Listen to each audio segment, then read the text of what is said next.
Hello, Bulavinaka, namaste. I am actually, can you hear me? Because my heart is thudding so loudly I can't hear myself. I may need to sit down.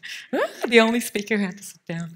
Okay, I'm actually very nervous to be here because this is unlike anything I'm used to doing. I'm not a public speaker. I'm not a motivational speaker. But first of all, I do want to say I'm very honoured to be here because this is quite a platform.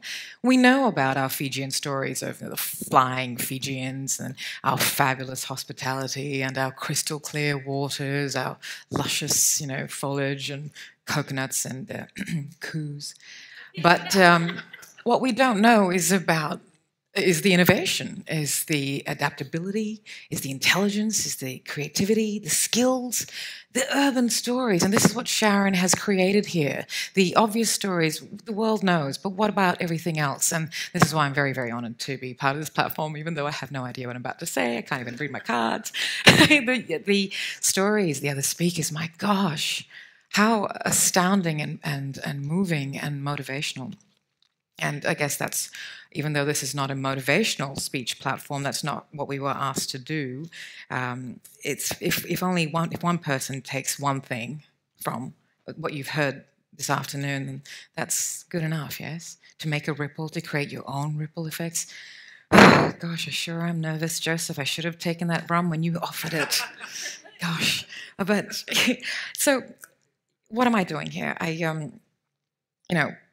guess I'm considered a trendsetter. I'm not really sure if I think that way. I'll get to why I'm considered a trendsetter. I don't live in the past, so what I did back then doesn't really matter to me, but I guess it bolsters my present, which of course feeds my future, our future.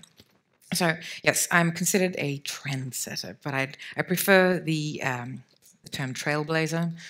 Although that sounds a bit arrogant, does it? Thank you. But I don't really know if anyone who does things out of the societal norm does it to go and, blaze paths, unless you're a pyromaniac and you really want to blaze paths and make fires. I think that we all have a fire within us. I think that some of us stoke it, some of us dampen it, some of us forget about it, some of us let us burn ourselves, and that's dangerous. You need to actually have a purpose, and that is a word that drives everything I do. But going back to what it is that this is supposed to be. So it's not a motivational speech, but we've ascertained that you will be motivated by it. And so I can't give you any opinion on say, fashion and its ethical and practices and sustainability, or fashion philosophy and how I believe fashion is a map or a mask, and it is the zeitgeist echo, it is the harbinger of change, and we are all fashion. I can't talk to you about the art of modeling. Although, oh, hey, I'm wearing Samson Lee. Samson is one of Fiji's top designers and a branding genius. He is creating a legacy. And it takes more than a pretty design and a pretty face to create longevity and legacy. And he's very, very good at that. So I'm not here to do any of that. So supposedly we're here to be yourself. And I don't know what that is. Of course I do, but I'm not here to share with you because it's like, well, you could hold it against me sometime or the other. Nothing I do is done for myself, which is such a cliche thing to say, right? I feel underqualified to be here because I don't look at anything I do as being for myself. Does that make sense? I do it for the bigger picture. So purpose. One of my purposes is to open the world eyes to Pacific creativity, specifically Fijian.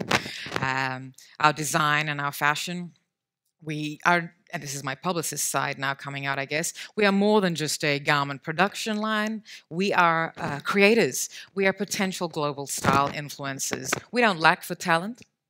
We just need a gateway, hence why Pacific Runway exists. If you've not heard of Pacific Runway, it is Australia's most prestigious event for Pacific origin designers, October 26th at Carriage Works. So please be there. And support our Fijian designers, there's quite a few showing. So that's a purpose of mine. That's why I wear Fijian designers on global stages, to show that we're not just of the island. You know, we are worldwide. We are able to be worn on any stage, anywhere. The other purpose that fuels me, and now that menopause is imminent, am I allowed to say that? I think so. Yeah. So I'm going to start sweating any moment now. Is I'm very pro aging. I like to think I was very lucky. I'll go back 30 years now. I was very lucky to have some really amazing role models, my mother included, beautiful, capable women, and so that they.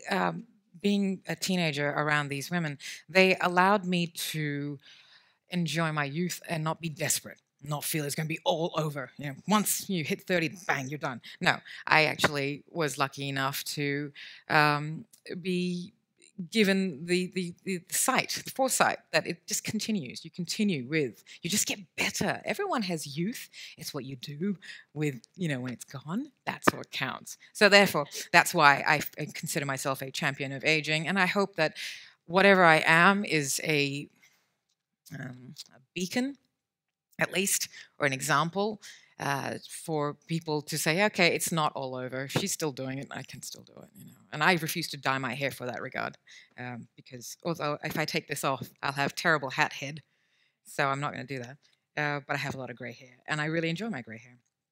So going back to that trendsetter thing, I've also, I guess, role model has been thrown in there. Again, I'll get to why these things are, these labels associated. And again, I do not consider myself a role model. That's a very limiting term. You feel like you can't make mistakes. And you need to be able to make mistakes quite freely and then have everyone gossip about you later. That's okay. I live my life like how I would like my eulogy read. So that's what pushes me. So something actually, I'm sorry, I'm jumping down here, but something Faris said in his wonderful, wonderful speech or talk about being called a coconut. Was that it? Was that the term? And brown on the outside and white on the inside. That really shook me because I have also been referred to as, not in that particular term, somebody's called me, I think the young'uns say Oreo now. The Americanization of the world. Even my accent slightly. Oh my goodness! It's and it's like as if skin color is creates a boundary against your capabilities, and I don't understand that. I've never understood how wanting or being outside of your supposed societal boundary then makes you not want to be who you are. Does that make sense? I am completely Indian, Fijian. I am not of India. I have ancestral origin, but I am completely Fijian. And to say that me wanting to be, or anyone like us wanting to, or not wanting. It's not wanting. It's who we are. It's what we know. It's our knowledge. It's our desire. It's our hunger for wanting to do things and create things. All of a sudden, you're outside of societal norms, and that is why rebel is also a word that has been associated with me. I'm not a rebel. You know, like rebellion. Who needs rebellion? That's boring. It's anarchy. Rebellion doesn't. It has no purpose. But Sharon said something quite lovely, that maybe you're a rebel with purpose, and I'll take that. I like that. So hereafter, I shall be called rebel with a purpose. Thank you very much. Thank you. I can already hear the echoes back. So okay, let's go back to. So as I said, I live my life how I would like my eulogy read. So that's the end game. Well, let's go back to the beginning. I was born in Fiji, of course. I'm a Suva girl. My father is from Nandrunga, and very proud of it. And I was brought up in England for a little while, but forget all that. When I went back to Fiji, it was like, what? This is where I'm from? Paradise? You know, I set my island feet free from my rigid shoes and buried my toes and burrowed into the ground, and I just felt that instant connection with the earth via Fiji. I still feel that connection very, very deeply. I've never felt the disconnect from Fiji. The only other place I've felt that connection is outback Australia. I love being out there. That vastness actually makes you feel very significant. People seem to think that if you're out in somewhere very vast, you'll feel small. But no, you actually feel very significant, that every grain of sand matters. You matter. Anything that you do in the right direction makes a change and helps somebody else. Maybe not now, maybe 5 years' time, maybe 10 years' time, maybe next generation. Maybe you'll be read about in an encyclopedia. I don't know. Either way, it all matters. So I was born in Fiji, was raised in England for a little bit, went back to Fiji. It was amazing. My parents, oh gosh, I made them go grey before their time. Seriously. Really amazing. And this is the other thing, hello, as speakers we all have in common, we love our parents. How amazing are our parents who are able to champion you through your weirdness?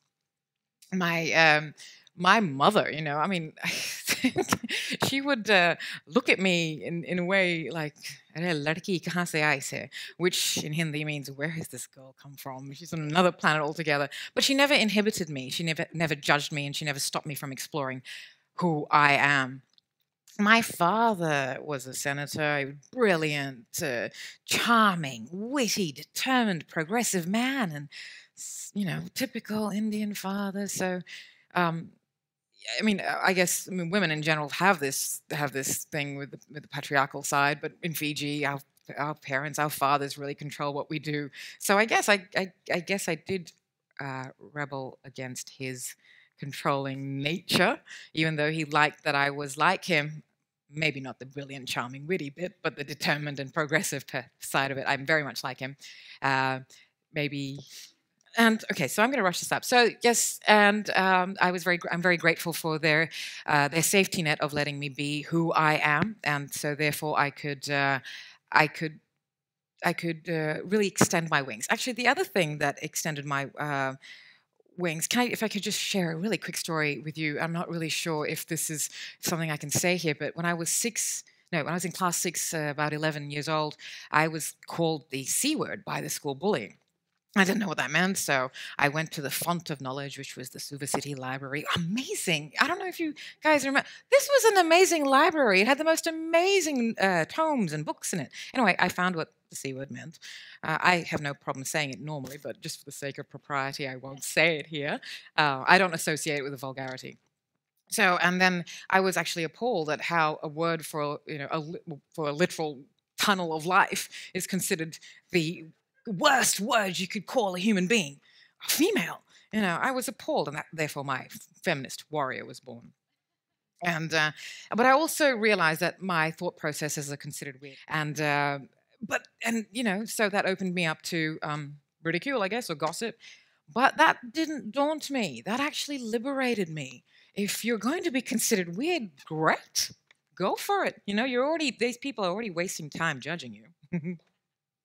Just go hell for leather. And that's that is also why I did the things I did. My background, MLA very graciously read the introduction, but I was one of the first faces of Fiji TV, and I mean there were other faces, but no one remembers them. So because I made a conscious decision the second time I went on air, back in those days, on air meant being recorded like 6 hours before. Nanda used to get technical difficulties all the time, and that meant the videotape hadn't made the plane. It was funny. So I wore a sari because I was against a Marsi backdrop, and it was very important for me to show that identity. It was my identity, and it was subliminal affirmation of my identity. A Fijian woman wearing a sari reading the news. And it made a huge impact. And 25 years later, I'm still remembered. And that is very humbling. I wish I could truly convey my emotions on this, but I'm too guarded a human being to really tell you how amazing it is to walk through Suva and have someone stop you and say, "Oh my gosh, Sandhya, I used to watch you 25 years ago." No, that's not funny. That part's not funny. But it's, the mental space they have made for you is very humbling. It validates things, and I'm not in it for validation or ego gratification. Not really. That's a byproduct of anything you choose to do in the public eye for the bigger picture.